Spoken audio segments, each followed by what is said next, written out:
हूँ शशधर पति पेशार जड़े चित्रशिल्पी एवं निशारे मोर जड़े लेखक बा कवि मु कविता लिखा बेस भल पाए प्रबंध भी लिखे आ मोर शिक्षकता हूँ DB public school MCL Kalinga area Talcher. बही हूँ अधेका नक्शा जो नक्शा को आप देखी नथिबे से आप रास्ता खोजी पाइबा भारी कष्टकर तेणु मोर चिंताधारा मुझे लिखी अधेका नक्शा हूँ आमर ये समाज आम ता भितर जो पाद देले धरापृष्टि आम ये नक्शा को अनुसरण करके आज यही बयस पहुँची ता भर केते आघात केते प्रतिघात केते सामना करिया पड़ची ता भर गुड़ाए हडल्स आसी आम लाइफ रे आम से नहीं आगू आगू बढ़ुंट सब बेले आम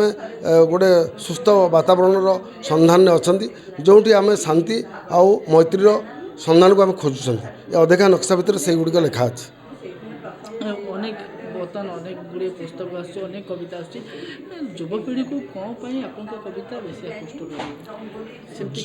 युवपीढ़ी को मो कविता आकृष्ट कर बहीटी पढ़े जानवे जे एतिर विभिन्न प्रकार कविता अच्छी खाली मु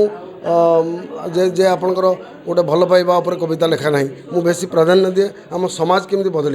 आम समाज जो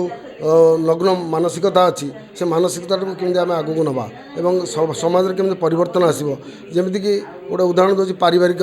समस्या आर्थिक समस्या शिक्षा समस्या एवं सांसारिक समस्या एवं नीतिदिन घटुवा घटना समस्या कविता भितर पूरा गुंथा होकर रही सब गोटे पर गोटे। धन्यवाद। Thank you.